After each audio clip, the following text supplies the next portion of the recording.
नमस्कार, मैं जितेंद्र चतुर्वेदी। बीजेपी 4 राज्यों में सरकार बनाने जा रही है। उसमें पहला और जो बड़ा राज्य है वो कर्नाटक है, दूसरा तेलंगाना और तीसरा हिमाचल प्रदेश है। चौथा राज्य पंजाब है। न चौंकिएगा न ठिठकिएगा, मैं आपको डिटेल में समझाऊंगा कि दरअसल किस तरीके का समीकरण बन रहा है जिसकी वजह से ये चर्चा हो रही है। इसमें जो पहला हिस्सा होगा वो कांग्रेस शासित प्रदेशों का होगा और उसके बाद में हम लोग पंजाब चलेंगे। तो शुरुआत करते हैं वहां जहां कांग्रेस सत्ता में है। अब ये जो 3 राज्य हैं, यहां कैसे और क्यों कहा जा रहा है कि बीजेपी सरकार बनाने जा रही है, उसे जानने समझने के लिए थोड़ा पीछे चलना होगा और राहुल गांधी ने जो कुछ कहा है उसे समझना होगा। ये ज़्यादा पुरानी बात नहीं है जब प्रेस कॉन्फ्रेंस के दरमियान राहुल गांधी रैंडम पूछ लिया करते थे कि जरा बताइए आप लोगों में कितने ओबीसी, और अगर उसमें से कोई हाथ उठा देता था तो कह देते थे अरे अरे मैं आपको नहीं पूछ रहा हूं, आप तो कैमरामैन है ना, यहां जो लोग बैठे हुए हैं ये लोग बताएं।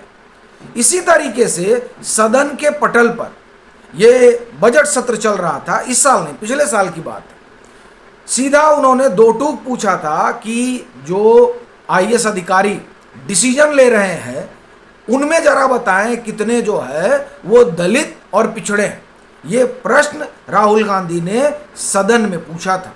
इतना ही नहीं, उन्होंने तो यहां तक सवाल खड़ा कर दिया था कि बीजेपी जो है, बीजेपी के जो एक तरह से कहा जाए कि अगुआ लोग हैं, जो शीर्ष लोग हैं, उसमें कितने ओबीसी हैं।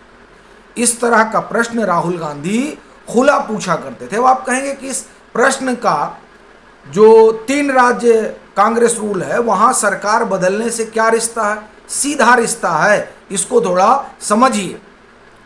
और उसे समझने के लिए फिर थोड़ा आपको पीछे लेकर चलता हूं। 2023 कर्नाटक का चुनाव चल रहा था, उस दरमियान राहुल गांधी ने कहा था कि जिसकी जितनी संख्या भारी उसकी उतनी हिस्सेदारी। 2024 का लोकसभा चुनाव भी राहुल गांधी इसी हिसाब से लड़ रहे थे कि भाई देखिए संख्या के आधार पर रिप्रेजेंटेशन होना चाहिए। क्या कांग्रेस, अब सवाल ये उठता है कि उस खाके पर खरी उतर रही है? जिस कर्नाटक में राहुल गांधी ने यह नारा दिया था कि जिसकी जितनी संख्या भारी उसकी उतनी हिस्सेदारी, वैसे तो ये नारा काशीराम सिंह ने झटका, लेकिन अभी हम बात राहुल गांधी की कर रहे हैं इसलिए इधर उधर नहीं जाएंगे। ये जो इन्होंने नारा दिया था और जो हर जगह पूछ लिया करते थे कि जरा बताइए कितने ओबीसी हैं, उन राहुल गांधी ने कर्नाटक के सबसे बड़े ओबीसी चेहरे से इस्तीफा मांग लिया। सिद्धरामैया साहब इस्तीफा इन्होंने ले लिया और कहा कि आप छोड़ दीजिए कुर्सी। कहा जा रहा है कि बंद कमरे में राहुल गांधी ने सिद्धरामैया से कहा कि स्टेप डाउन, यानी आप इस्तीफा दे दो। अब लीजिए साहब, राहुल गांधी तो सबसे पूछ रहे थे कि इसमें ओबीसी कौन है। अब आप देखिए कि 4 कांग्रेस रूल स्टेट हैं, कंफ्यूज मत होइएगा। पहला केरल, वहां जो मुख्यमंत्री बने हैं वो भी जनरल कैटेगरी के। कर्नाटक में जो मुख्यमंत्री बने हैं वो भी सामान्य वर्ग से आ रहे हैं। हिमाचल में जो हैं वो भी सामान्य वर्ग से हैं और तेलंगाना में जो हैं वो भी सामान्य वर्ग से हैं। राहुल गांधी तो सबसे जांच पूछा करते हैं। क्या उनको ये नहीं पता कि जो कांग्रेस के 4 राज्य हैं जहां कांग्रेस की सरकार है, वहां के जो मुख्यमंत्री हैं वो क्या ओबीसी बिरादरी से आते हैं, या जब बात कांग्रेस की आती है तो वो भूल जाते हैं? और वो लुटियन टीला जो बता रहा है कि राहुल गांधी ने मास्टर स्ट्रोक खेला है, वह भी भूल गया है क्या? ये राहुल गांधी का सामाजिक न्याय कहां गया? किस कोठरी में दम तोड़ रहा है? बड़ा प्रश्न ये है। और यही जो प्रश्न है वो राहुल गांधी और कांग्रेस की राह मुश्किल करने जा रहा है। ये लिख कर रख लीजिए। ओबीसी की पॉलिटिक्स राहुल गांधी ने 2023 में शुरू की थी।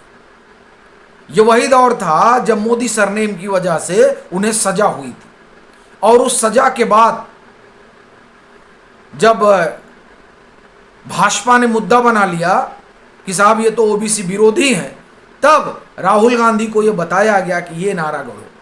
राहुल गांधी ने ये नारा दिया, उस नारे का उनको फायदा भी हुआ 2024 में के लोकसभा चुनाव में।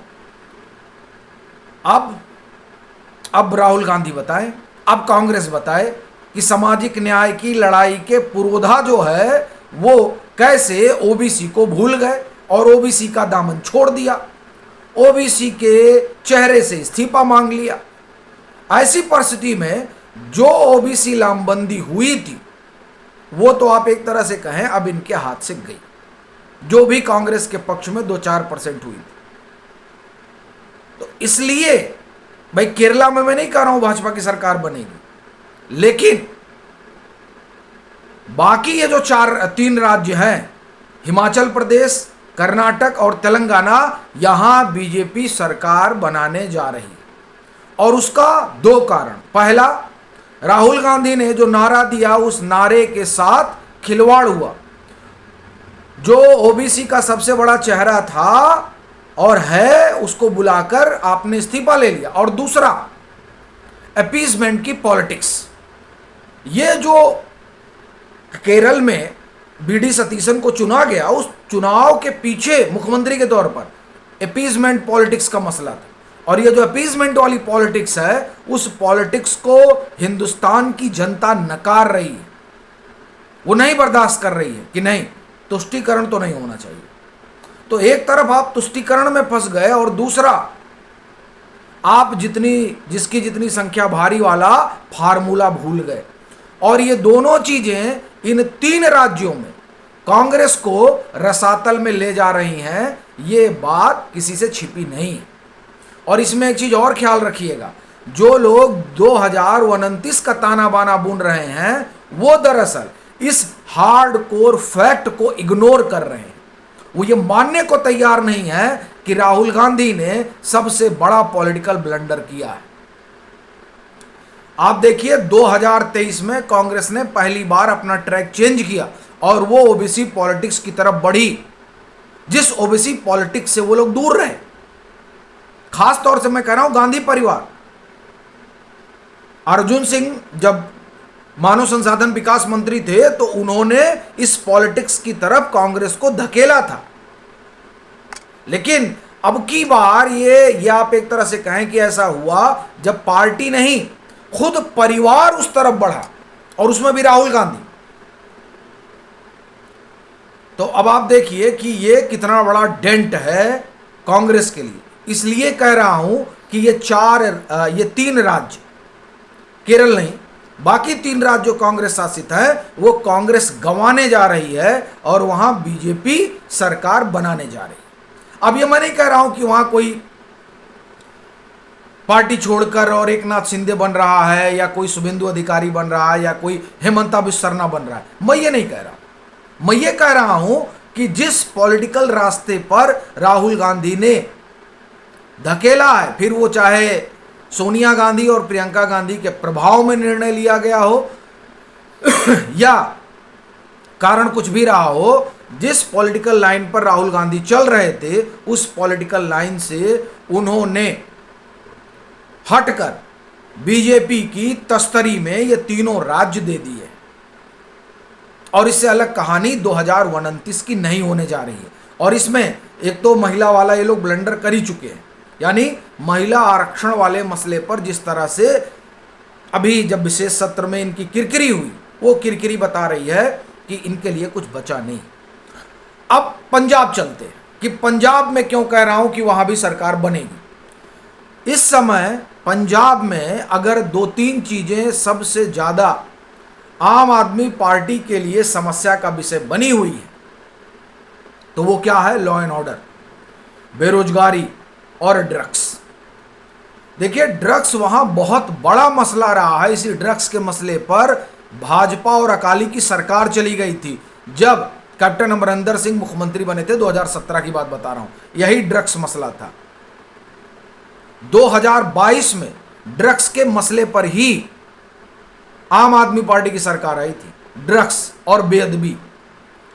अब की बार ड्रग्स भी है, बेअदबी भी है, चूंकि उस पर कोई बड़ी कार्रवाई नहीं हुई इनकी तरफ से। बेरोजगारी भी है और कानून और व्यवस्था तो सबसे बड़ा मसला है।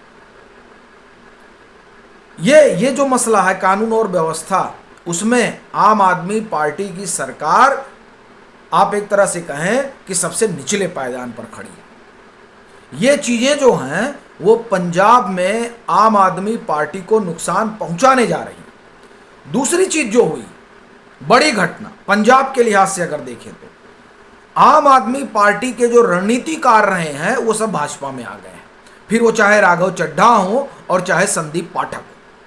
उसमें भी आप देखिए कि अगर आप राघव चड्ढा की बात करें तो वो एक तरह से आप कहें कि फिनांस वगैरह मैनेज करते थे, और संदीप पाठक जमीन की रणनीति बनाते थे। चाहे पंजाब की जीत रही हो या गुजरात में आम आदमी पार्टी का 2022 में बेहतर प्रदर्शन, उसके पीछे अगर कोई शख्स कोई रणनीतिकार रहा तो वो संदीप पाठक थे। वो संदीप पाठक अब बीजेपी का हिस्सा। तो आप इस लिहाज से देखिए तो वहां भी यानी पंजाब में भी बहुत कमजोर पिच पर है वहां का सत्ताधारी दल। तो ये 4 सूबे तो सीधे सीधे हैं जहां बीजेपी आने जा रही है। बाकी आप एक तरह से कहें कि झारखंड वाला जो कहा जा रहा है, वहां हेमंत सोरेन अगर एनडीए में आ जाते हैं तो आप 5 राज्य देख लीजिएगा कि 5 राज्यों में इनकी सरकार हो जाएगी। वैसे माना जा रहा है कि आ जाएंगे। तो इस तरीके से आप ये देखें कि एक तरफ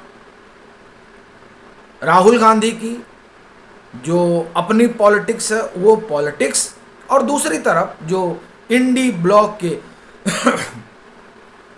और घटक दल हैं, उन घटक दलों के अपने अपने सूबे में कमजोरी मिलकर जो है वो आप एक तरह से कहें कि भाजपा के लिए एक बेहतरीन जमीन तैयार कर रहे हैं सरकार बनाने वाली।